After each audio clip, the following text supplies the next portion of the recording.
In part two of our Black History Month interview, Katrina Adams recounts her post-playing career when she made history as the only person who has ever been elected to 2 terms as president of the USTA. It was really my pleasure to see you rise in the rankings and be part of our team, and I will never forget it. And what you did to pave the way for Venus and Serena and others it's one for the books.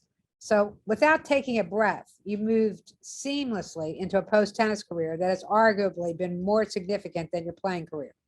You were the first Black female commentator on a major network, joining Tennis Channel in 2003, then ascending to become the only USTA president ever elected to serve 2 terms as president, and now a major player for the ITF. You are a global role model.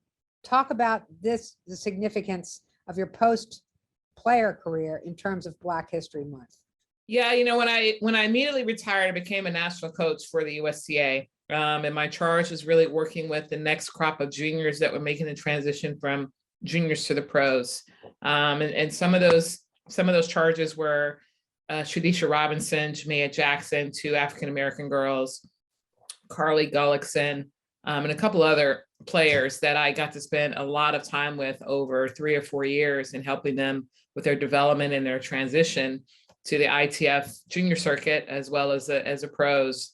But once I decided to hang my rackets up and my body just couldn't take it anymore, going into commentating was definitely a goal of mine. I studied communications at Northwestern, and that's something that I was very interested in.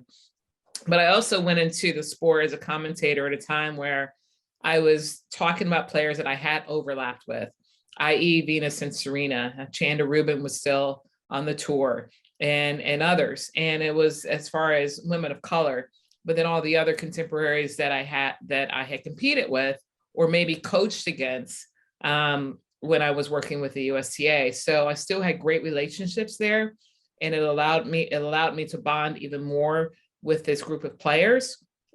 But then I also had other goals of wanting to be more engaged, more involved. I joined the USTA board, learned more about the USTA from the grassroots perspective. And that was something that really intrigued me, because when I joined the USTA board, later that year, I ended up taking over the Harlem Junior Tennis and Education Program, which is an NJTL chapter. And so it really kind of came full circle for me. I grew up in a program similar in Chicago. It was an NJTL pilot called Youth Action.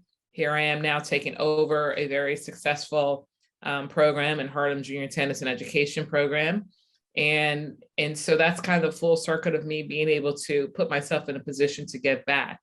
But through that role, I was also able to contribute that much more with the USTA while I was on the board, because I could speak from experience as to what was really needed in the grassroots level and in the inner city programs in particular.